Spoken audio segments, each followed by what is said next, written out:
So this vector, which is at omega t, it will represent this equation x is equal to a sine omega t. Now refer the velocity term. So velocity has equation a omega sine omega t plus pi by 2. Okay. So basically velocity is leading the displacement. So we should draw the vector which is perpendicular to this line. So this vector, it will have the magnitude equal to a omega. And this angle, it must be pi by 2. So this line or this vector, it will be a omega sine omega t plus pi by 2. Okay.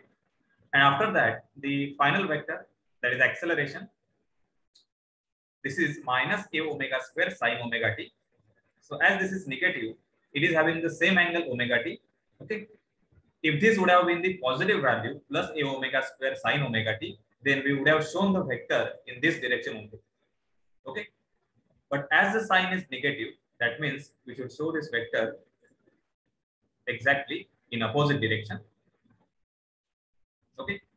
So this is a omega square. Don't give the negative sign because already we are considering the negative in the negative direction. Okay. And this is acceleration. And this is velocity. Okay. And this angle is pi with respect to displacement vector. So this is the phasor diagram.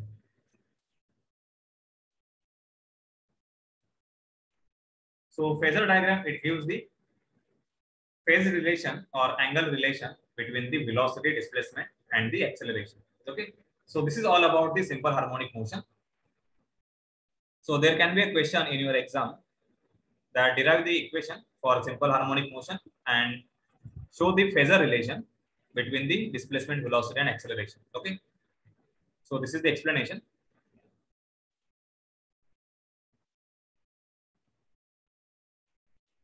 So after this, we have seen the method for the vibration analysis, that is a Newton's second law.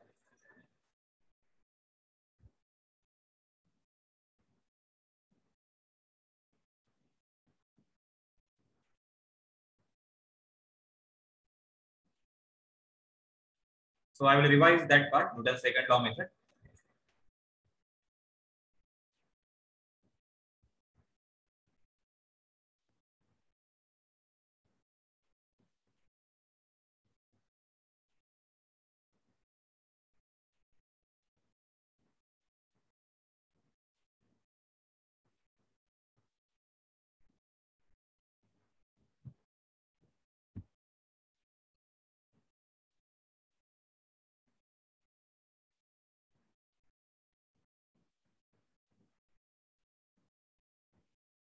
So in the methods of vibration analysis, in your syllabus, there are 4 methods.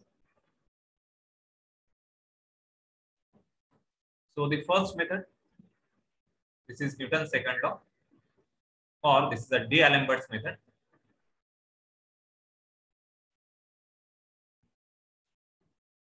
Then the second method, this is energy method.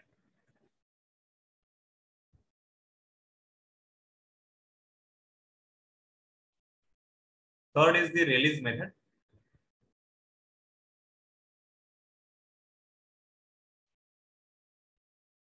And the last one, it is the Lagrangian method.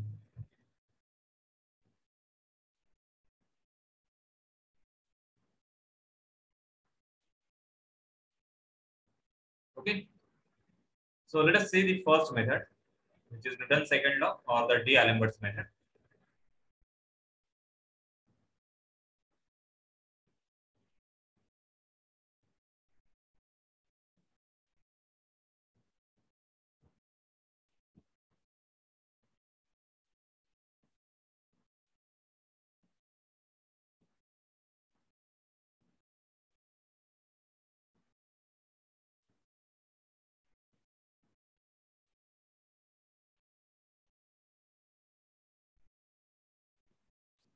So when we perform the vibration analysis, so our aim is to find out the natural frequency.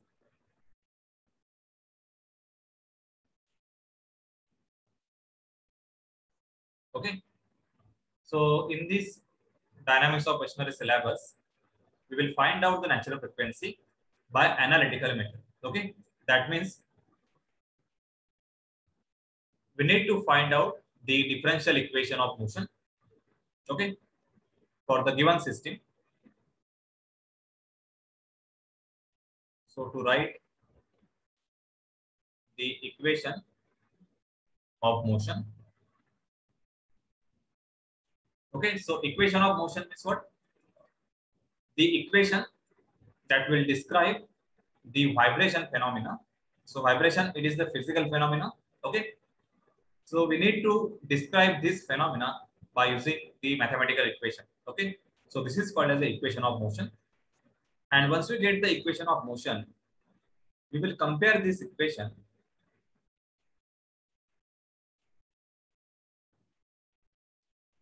with the equation of simple harmonic motion, because we have the standard equation for simple harmonic motion. Okay, and then we need to find out the natural frequency.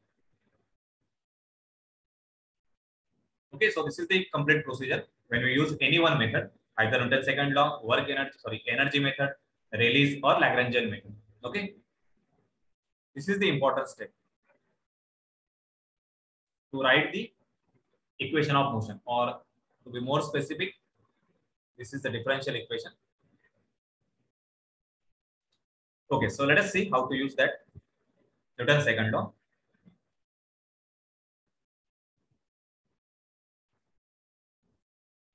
So we will consider a simple spring mass system.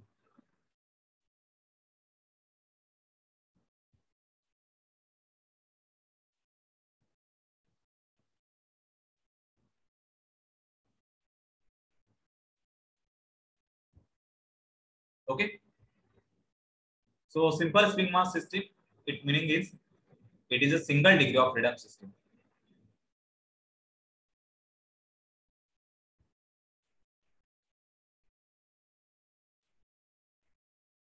So we will have the system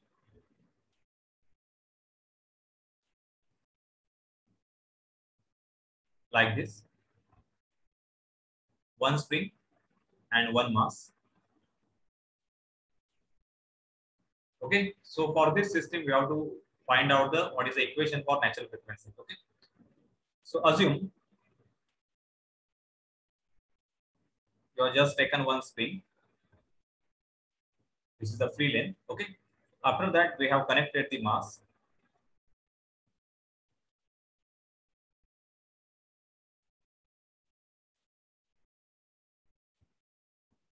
Okay, so when we connect the mass immediately, so this line, it is the free length. Okay, spring will undergo some permanent deformation. So there will be some extension in the spring, and this is the equilibrium point. Okay, so at this point, system will not be vibratory. It is just a stable system, but there is some permanent deformation. Okay, so this permanent deformation, this is represented as a delta. Okay, so this is called as a static deformation. So this is the static deformation.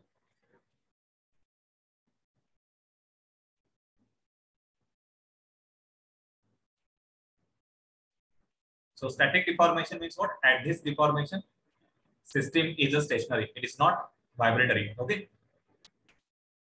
So at this point only, as the system is stationary or stable, there has to be some forces. They are balancing to each other. Okay. So we will draw the free body diagram so that we can understand the forces. So only at the static equilibrium position. So this is called as static equilibrium position.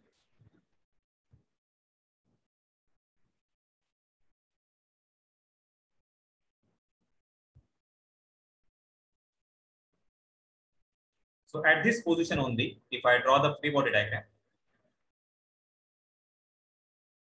so one force will be because of the gravity. So that force, it will pull the mass in the downward direction. That is equal to mg.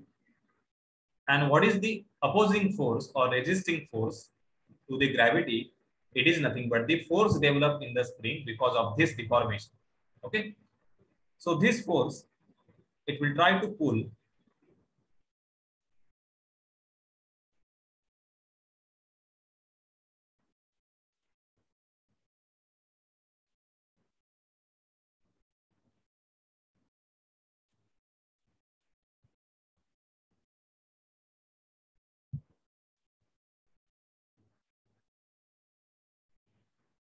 so this resisting force that is offered by the spring on the mass, this is equal to spring constant. So take this spring constant as a K, okay, into the deformation of the spring, that is equal to delta, okay, because we have the relation for the spring. Spring force is equal to spring constant into its deformation. This is general equation. So instead of x, we have taken the value as a delta, and that's why I have written here K into delta. Okay. So these two forces, they are balanced in this static equilibrium position, and that is why mass is not oscillating or vibrating. So here we can write the equation mg, this is equal to K into delta. Okay. Or we can write K by m, this is equal to G upon delta. So why I have written K by m as a G into G upon delta? So I will explain afterwards. Okay. Because somewhere in the equation of natural frequency, you can see this K by m, and then we can replace it by G by delta. Okay, so this is static equilibrium position. After this,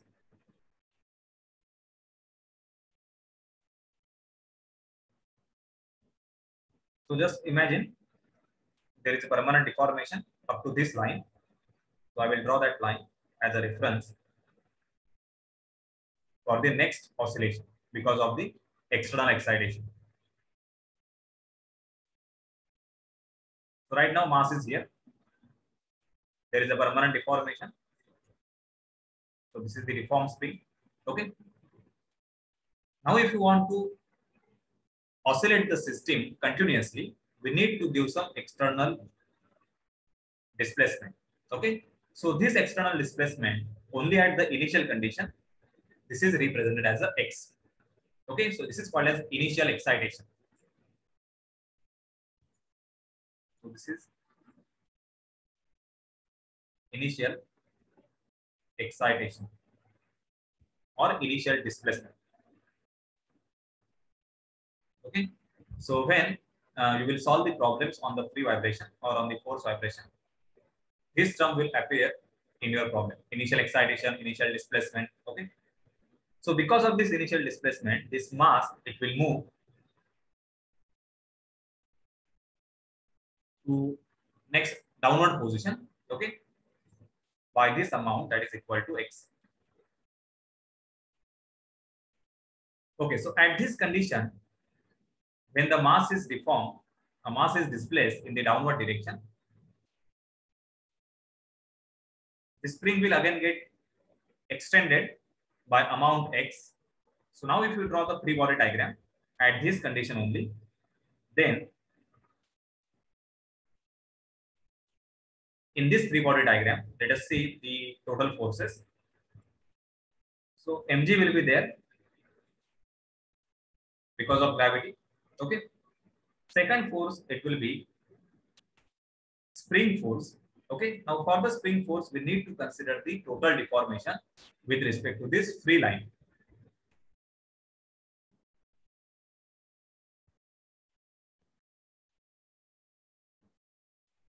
So from this line, this is the total extension of the spring. So this extension, it is addition of delta plus this external deformation x. So this is x plus delta. Okay. And this x plus delta, it will produce the spring force in the upward direction. So this is K into, now refer this equation. K is the spring constant. Just we have to replace the deformation. Take this x plus delta. Okay. Now this system is oscillating. That means if you remove this x, that means remove some force. In order to produce this x, we have to apply some force that is called as the initial force. Okay, just remove that force and let the system oscillate freely. Okay, so mass will continuously oscillate in this range or in this limit. This is the maximum displacement. This is the maximum displacement in the downward side, and this is the equilibrium point. Okay, so every time this mass, it will undergo the deformation x or displacement x in the downward direction, at the same time in the upward direction. Okay, so because of this x, there will be some acceleration. Okay, so this acceleration, this is represented as a x dot. Okay, so I have represented this only in the downward direction because we are considering the mass is moving from mean position to the downward position. Okay, and for this motion only, this is the free body diagram. So this is x double dot, and because of the x double dot, there will be inertia force. So now apply the Newton's second law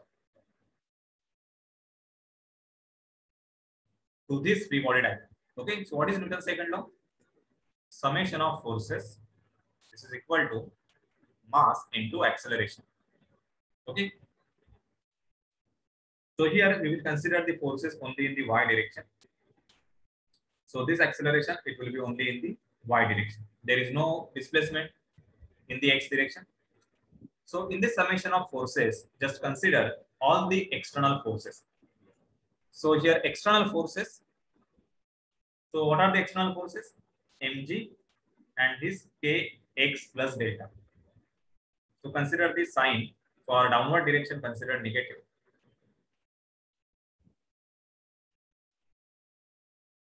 And this is the positive. Okay. So this is minus of mg plus k into x plus delta. This is equal to, now here acceleration, it is in the downward direction. Okay, and therefore this complete force, it must be negative.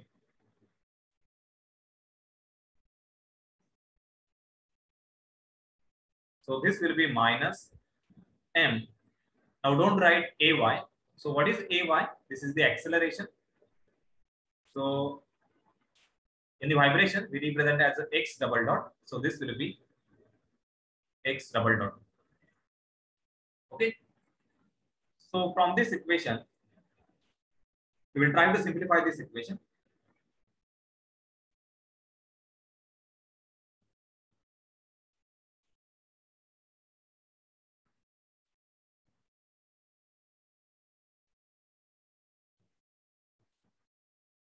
So this is minus, sorry, this is minus mg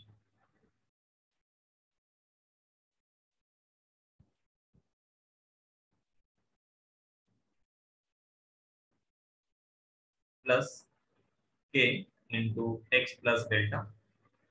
This is equal to minus mx double dot. Okay. So this is minus mg plus kx plus k delta. This is equal to minus mx double dot. Now just observe these two terms.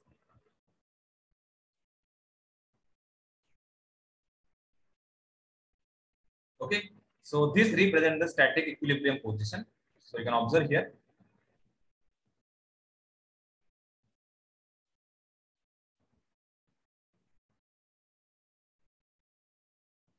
Mg is equal to k delta. Okay.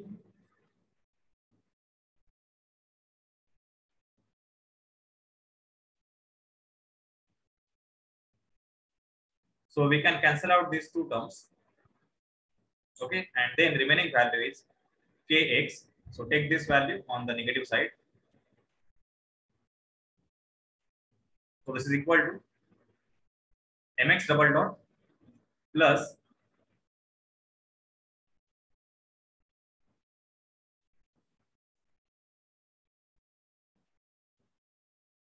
kx. This is equal to 0. Okay, and then we will just rearrange this equation. So it will become x double dot plus k upon m into x. This is equal to 0. Okay. So this equation, it is similar to the equation of simple harmonic motion. So I will write here equation of simple harmonic motion. So this equation is x double dot plus omega square x. This is equal to 0. Okay. So if we compare this equation, this term is analogous to omega square. So we can write for this equation, the omega square value, this is equal to k upon m. Okay. And from this we will get omega is equal to, this is square root k upon m. And this omega is nothing but the natural frequency. Okay. And its unit, this is in radian per second. So what does it represent? If you have a spring mass system,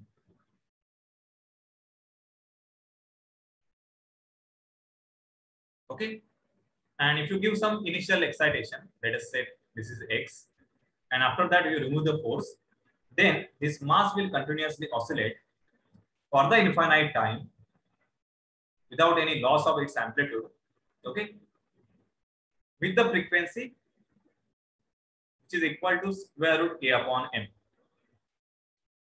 Okay, so you can observe here this equation, it doesn't have any term of x or x dot. Okay, that means the natural frequency, it is independent on the initial displacement or initial excitation. It only depends on two parameters. One is the spring stiffness and second is the mass value. Okay, so this equation, this will give the frequency in rad per second. Okay, so if you want to find out the frequency in hertz,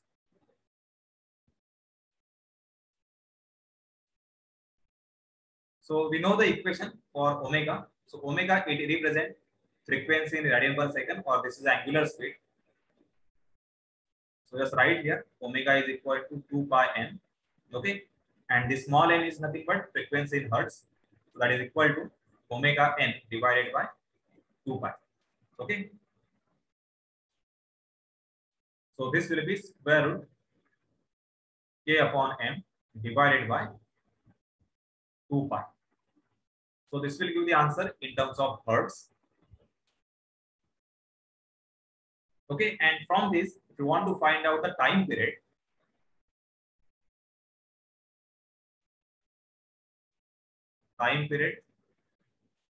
of the system, that means spring mass system. So T is equal to, this is 2 pi upon omega n. Okay, just take the inverse of this equation. So frequency in hertz is equal to omega n upon 2 pi, and time period is 2 pi upon omega n. So this is in second. Okay. Now what is equation of motion? Okay. So equation of motion means this equation, which is mx double dot plus kx is equal to 0. So we can write this equation in a differential form. So this will be